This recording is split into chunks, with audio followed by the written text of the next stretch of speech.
सुबह शाम की दुआएं आपके नाम करते हैं। कोरोना वॉरियर्स हम आपको सलाम करते हैं। सेवा पथ पर तत्पर निरंतर आपने काम किया। कोरोना वॉरियर्स हम आपको सलाम करते हैं। नमस्कार, स्वागत है आपका एमपी न्यूज़ के खास कार्यक्रम हीरोज ऑफ एमपी में। और आज हमारे साथ में है एक ऐसे ही real life hero doctor Suraj Verma. Sir, thank you so much. आपने कोविड काल में इतने अच्छे काम करे। एक जीवन दान जो कहते हैं ना, एक बड़ा दान होता है जो आपने इतने सारे पेशेंट को दिया। सर, अभी जो सिचुएशन है कितनी रिलैक्सिंग है, क्योंकि उस टाइम पे तो बहुत ज़्यादा पैनिक वाली सिचुएशन होती थी। तो उस टाइम पे ऐसा क्या थॉट था जिसने कभी आपको हारने नहीं दिया? बेसिकली अगर अपन देखें अभी जो सिचुएशन है उस टाइम के कंपैरिजन में तो काफ़ी रिलैक्सिंग है। लास्ट 1 मंथ से आई थिंक मैंने तो एक भी कोविड पेशेंट नहीं देखा है और होपफुली पूरे एमपी में भी पॉजिटिव नहीं आ रहे हैं। बट स्टिल अभी पूरी तरह से गया नहीं है, तो we have to be conscious and we have to be alert on it. And second thing, motivation की बात ये थी मैडम के, क्योंकि I am a chest physician, I am a doctor, तो जो भी कंडीशन उस टाइम पे थी इनिशियली, जब I still remember the second case was mine in Indore जो डायग्नोज हुए थे। तो जब वो पॉजिटिव आए तो थ्रू आउट द वर्ल्ड किसी को पता नहीं था करना क्या है, कैसे मैनेज करना है, कैसे केयर करना है। तो एक यही था कि यार जो भी है आपको देखना है, आपको करना ही है, क्योंकि ये मेरी एक रिस्पॉन्सिबिलिटी थी, मेरी ड्यूटी थी। इसी के लिए मैंने पूरी ट्रेनिंग ली थी। एंड उसी के साथ मेरे फैमिली का सपोर्ट, मेरे फादर भी डॉक्टर है, तो ही नेवर सेड मी के get back of. He always said कि नहीं, तेरा काम है, तुझे देखना ही है। हॉस्पिटल का सपोर्ट, मैनेजमेंट ने हमें पूरा सपोर्ट किया जिस भी तरह से चाहिए था। हमारे कलीग्स का सपोर्ट, हमारे साथ साथ हमारे सारे कलीग्स थे। तो फैमिली सपोर्ट, कलीग्स का सपोर्ट और ऊपर वाले की शक्ति थी जो जिसने कभी ये सोचने का मौका ही नहीं दिया कि नहीं मुझे नहीं करना है। हमेशा एक इच्छा रहती थी कि हाँ करना है, जो भी आया है उसकी हेल्प करना है, कैसे भी हो वो अपनी तरफ से करना है। बस इसी मोटिवेशन से आगे बढ़े मैडम। देखिए, ये होता है एक असली सुपर हीरो, एक असली रियल हीरो। खुद पॉजिटिव हुए लेकिन फिर भी हार नहीं मानी। सर, इस बार कभी मतलब ऐसा हुआ भी होगा, ऐसा कोई चांस भी आया होगा कि यार वापस से भी हम कोविड पॉजिटिव हो सकते हैं, लेकिन उसके बावजूद भी लगे रहे सेवा पथ पर। सर, इसी के साथ ही एक दूसरा सवाल जो हमारे दर्शकों ने हमसे पूछते हैं कि आप हमारे रियल हीरो से पूछिएगा जब भी आप उनसे मिले, जब आप करें। सर, एक सवाल है हमारे पास में कि कोविड वैक्सीन कैंसर पेशेंट जो कैंसर से जिनको अभी ट्रीटमेंट चल रहा है उनके लिए कितना सेफ है अभी? मैडम, कोविड वैक्सीन जो इंडिया में लगाए जा रहे हैं एट प्रेजेंट, कोविशील्ड और Covaxin, they are totally safe for each and every one more than age of 18। बिल्कुल सबके लिए सेफ है। और जो कोमॉर्बिड पेशेंट्स होते हैं, जो डायबिटिक, हाइपरटेंसिव, जिनको कैंसर है, जिनको और भी कोई बीमारी है या पुराने अस्थमेटिक सीओपीडी, इन लोगों के लिए तो और ज़्यादा ज़रूरी है। तो आप अपने मन से ये शंका निकाल दीजिए कि वैक्सीन से कोई हार्म होने वाला है। Vaccine are totally safe. हमें जितना जल्दी हो उतना जल्दी लगवा लेना चाहिए, क्योंकि उसी से जो परिस्थिति कंट्रोल में आने का सबसे बड़ा कारण वैक्सीनेशन है। बिल्कुल। आज जो हम कोविड के इतने कम केसेस देख रहे हैं, तो वो कहीं ना कहीं वैक्सीनेशन का भी सर एक बहुत बड़ा रोल रहा है, क्योंकि लोग वैक्सीन हो गए हैं तो कहीं ना कहीं इन्फेक्शन का चांस जो है वो कम हुआ है। तो अब ना कोई बहाना नहीं चलेगा कि हम भैया हमें ये प्रॉब्लम है या हमारा ये ट्रीटमेंट चल रहा है या हमें ये डर है कि हमारा इस पर्टिकुलर डिसीज़ का ट्रीटमेंट चल रहा है तो हम वैक्सीन नहीं लेंगे। वैक्सीन सभी के लिए सेफ़ हैं, भले ही आप किसी प्रॉब्लम से हैं, किसी बीमारी से अगर आपका भी इलाज चल रहा है, फिर भी आप वैक्सीन ले सकते हैं। सर, अरुण जी हैं जो खजराना में रहते हैं, उनका एक सवाल आया है कि दोनों वैक्सीन के डोजेस उन्होंने ले लिए हैं, क्या उसके बावजूद भी वैक्सीन बूस्टर लेने की ज़रूरत है उन्हें? अभी गवर्नमेंट की तरफ से ऐसा कोई गाइडलाइन आया नहीं है वैक्सीन बूस्टर का। जहाँ तक जो रिपोर्ट्स आए हैं कोवैक्सीन और कोविशील्ड को लेके, तो उनकी जो एंटीबॉडी का इम्यूनिटी लेवल है वो काफ़ी अच्छा है आफ्टर 8 मंथ्स 9 मंथ्स, क्योंकि अपने यहाँ फरवरी से स्टार्ट हुआ था, सबसे पहले हेल्थ वर्कर्स को लगाया गया था। तो आज ऑलमोस्ट अपन 8 महीने निकल चुके हैं और कोई ऐसा बूस्टर की ज़रूरत अभी तक दिखी नहीं है, पर हो सकता है फ्यूचर में ऐसा गाइडलाइन आए, पर एट प्रेजेंट ऐसा कोई रिक्वायरमेंट नहीं है।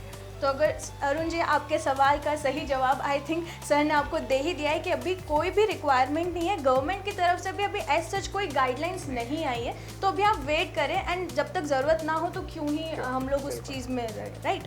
सर एक और जो एक मिथ मार्केट में था जब कोविड की सेकेंड वेव आई थी कि नॉनवेज नहीं खाना है, और कई जगहों पे तो नॉनवेज के स्टॉल्स भी बंद करवा दिए गए थे, इवन एग्स भी बंद करवा दिए थे। तो सर नॉनवेज अभी भी हमें प्रोहिबिट करना है या अब हम नॉनवेज खा सकते हैं, ये कुछ? नहीं देखिए, कोविड का खान पान से कुछ लेना देना नहीं है मैडम। आप जहाँ से भी लें एक अच्छी सैनिटाइज जगह से लें, क्राउडेड प्लेस ना हो। डेफिनेटली वो इसलिए हुआ होगा जो भी है, आई थिंक उस टाइम पे शायद थोड़ा बर्ड फ्लू का भी एक इंसिडेंस आया था, तो टेम्परेरी उस टाइम पे इसलिए बंद किए गए थे। पर मेन जो रीज़न था कि आप क्राउडेड ना हो, अच्छी सैनिटाइज जगह से और अच्छी क्लीन जगह से लें और अच्छे से बॉईल करके उसको लें, तो कोई ऐसा इशू नहीं है। जो प्रोटीन रिच फूड होते हैं अपनी डाइट का ध्यान रखें, क्योंकि एक इम्यूनिटी बूस्ट करने में सर एक सबसे ज़्यादा फैक्ट जो सामने आता है वो है अगर आपकी एक अच्छी डाइट है तो ऑब्वियसली आपकी इम्यूनिटी पे ज़रूर उसका इफेक्ट पड़ता है। सर इसी के साथ ही कोल्ड, आज जैसे बारिश का मौसम अभी भी चल रहा है, कभी धूप होती है तो कभी एकदम से बारिश आ जाती है, तो कॉमन जो सिम्टम्स आते हैं वो हैं कोल्ड के। तो सर कितना एक डिफ्रेंशिएट कैसे कर पाएंगे कि हमें कोल्ड है या हमें कोविड पॉजिटिव हो रहे हैं या हमें कोरोना वायरस हो सकता है, ये कितना एक संभव है? क्योंकि एक डिफ्रेंशिएट नहीं कर पाते लोग, डर जाते। जैसे अभी कोई किसी को सर्दी जुकाम है, जैसे मुझे ही सर्दी जुकाम हो गया तो मुझे कहीं ना कहीं डर आ जाएगा कि कहीं मैं पॉजिटिव तो नहीं हो गई क्योंकि मेरे गले में खराश है, मुझे सर्दी हो रही है। तो सर ये कितना डिफरेंस है इस बीच में? देखिए, ये जो आप क्वेश्चन पूछ रहे हैं ये पिछले 1.5 साल से चल रहा है, क्योंकि स्टार्टिंग से ही सब लोग इसी में कंफ्यूज थे कि कॉमन कोल्ड है, कोविड है। पहली बात तो ये, क्योंकि अभी कोविड के इंसिडेंट्स नहीं हैं तो कोविड होने की संभावना कम है काफ़ी, ठीक है। दूसरा ये, क्योंकि सीजनल वेरिएशन होता है, जनरली कोविड में रनिंग नोज इतना ज़्यादा नहीं मिल रहा था, है ना। खांसी भी थी तो वो ड्राई कॉफ रहता था, और डिस्निया और fever were the most common. बुखार काफ़ी तेज आता था उसमें, और श्वास की तकलीफ जल्दी होने लगती थी बजाय कॉमन कोल्ड के। कॉमन कोल्ड जो है वो जनरली सर्दी से स्टार्ट होता है, इनिशियली हमेशा सर्दी रहती ही है उसमें, साथ में हेडेक होगा थोड़ा आपको, और धीरे धीरे वो ड्राई कॉफ में कन्वर्ट होता है, थ्रोट इरिटेशन रहता है। ये सब जनरली कोविड में नहीं मिल रहा था, है ना। तो ये बेसिक डिफरेंस होता है। और आपको खुद की हिस्ट्री से, जैसे आपके घर में 5 लोगों को ऐसा है तो common cold is more infective, वो बहुत जल्दी पकड़ता है एक दूसरे को।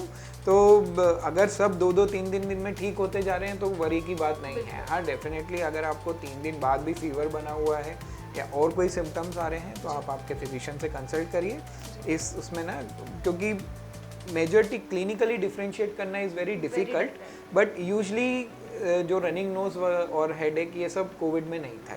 बिल्कुल। तो अगर बिगड़ते मौसम के कारण अगर आपको हल्का सा सर्दी जुकाम है तो इससे घबराने की ज़रूरत नहीं है, 3-4 दिन का वेट करें। अगर उसके बाद में भी सिम्टम्स नहीं ठीक हो रहे तो अपने डॉक्टर से ज़रूर कंसल्ट करें।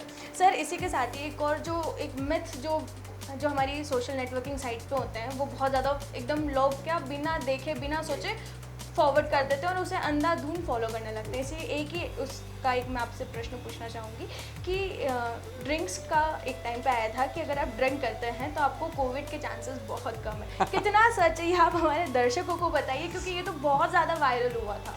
नहीं मैडम, देखिए, कोई भी अगर अपन लिटरेचर पे जाएं या किसी भी स्टडी में जाएं तो ऐसा कहीं कोई रिपोर्ट नहीं है कि जिनने ड्रिंक किया है उनको कोविड नहीं हुआ है ना। और दूसरा ये कि ड्रिंक करने से हार्म ही होता है, टाइमिंग आपकी इम्यूनिटी हमेशा लो जाती है, लीवर वीक होता है, बॉडी इंटरनली वीक होती जाती है, जो आपको ऊपर से समझ में नहीं आता है। तो इसका कोई कोरिलेशन नहीं है कि ड्रिंक करने से कोविड नहीं होगा। तो ये जितने भी व्हाट्सएप यूनिवर्सिटी पे जो फॉरवर्ड आते हैं उसे कृपया करके ना फॉलो करें। ऐसे बिल्कुल भी फॉलो नहीं करना चाहिए जब तक उस पर एक वेरिफिकेशन ना आ जाए। तो ये जितने भी भ्रम जो मार्केट में होते हैं उनको अंधाधुंध फॉलो ना करें और ना ही किसी और को फॉलो करने दें। सर आपसे मिलके मुझे इतना अच्छा लग रहा है, मुझे इतना इंस्पायरिंग फील हो रहा है, क्योंकि उस टाइम पे आप अप्रॉक्सीमेटली कितने पेशेंट को डील कर रहे होंगे, कितने पेशेंट्स को आप ट्रीटमेंट प्रोवाइड करते थे? मैडम, जो फर्स्ट वेव था तो we used to sit outside, not inside, क्योंकि हम नहीं चाहते थे कि अंदर इन्फेक्शन आए। तो हम लोग वहीं पे स्क्रीन करते थे। तो it was April May, too hot it was out there, so we used to sit and we used to see almost 500 to 600 patients per day which we use to refer to other hospital, and at that time हम लोग जो थे वो green hospital थे, तो हम admit नहीं करते थे यहाँ पे, हम लोग कांटेक्ट करके उनको कहाँ एडमिट करा सकते हैं वो हम प्लान कराते थे। मैं CHL देखता था, मयूर हॉस्पिटल देखता था और अरिहंत देखता था। ये 3 हॉस्पिटल मुझे दे रखे थे, 2 कलेक्टर साहब ने दिए थे जो गवर्नमेंट के उसके थे, और हमारे यहाँ की OPD हम लोग देखते थे। दूसरा जो सेकंड वेव आया था, इट वाज हॉरिबल, और मैं चाहूँगा लाइफ में दोबारा कभी ऐसा मौका देखने का ना मिले।